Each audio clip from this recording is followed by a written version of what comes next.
చైనాలో సరికొత్తదైనటువంటి కోర్సు యూనివర్సిటీల్లో ప్రవేశపెట్టారు. అక్కడ సింగిల్ గాల్ సిస్టమ్ వచ్చేసి గత 40-50 ఏళ్లలో సింగర్ ఏది సిటిజన్ అన్నటువంటి, అంటే ప్రతి ఒక్కళ్ళకి ఒక్క బిడ్డ అన్నటువంటి నినాదం తీసుకొచ్చుకున్న తర్వాత దానికి అనుగుణంగా చట్టాలు చేసి కఠినంగా వ్యవహరించడంతో ఇబ్బంది పడ్డటువంటి నేపథ్యంలో కుటుంబ వ్యవస్థ తీరు మారిపోయింది. ఇప్పుడు అమ్మాయిలకి పెళ్ళిళ్ళు లేట్ ఎందుకు అవుతున్నాయి అంటే వాళ్ళు కోరుకున్న ఆ స్థాయిలో అబ్బాయిలు దొరకట్లేదు.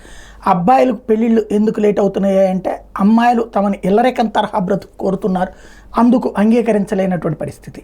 దాంతోపాటు పెళ్ళైన ప్రతి దాంట్లో కూడా పంతాలు పట్టుకుంటున్నటువంటి దశలో ఇక్కడ కీలకమైనటువంటి అడుగులు పడుతున్నాయి. పెళ్లి సంబంధాలు కుదర్చడం, పీటల మీద దంపతులు కూర్చోబెట్టడం మొదలు, పెళ్ళైపోయి విడాకులకి గొడవలు జరుగుతుంటే డైవోర్స్ కౌన్సిలింగు, సపరేషను, దానికి సంబంధించినటువంటి రాతకోతలు ఎట్లుండాలి, అట్లాగే విడాకులకి సంబంధించినటువంటి బ్రేకప్ పార్టీలు కూడా పెట్టుకునేటటువంటి రోజుల్లో చైనా ఫస్ట్ యూనివర్సిటీ దీంట్లో ఒక డిగ్రీ తీసుకొచ్చింది, match making and pre divorce counselling అనేటటువంటి కోర్సు. అది కూడా పెట్టి ఎవరైనా సరే ఆ చదువుకున్నటువంటి వాళ్ళు ఇలాంటి వ్యవహారాలు చూడడానికి అర్హత అన్నటువంటి ఒక కొత్త విధానాన్ని తీసుకొచ్చింది.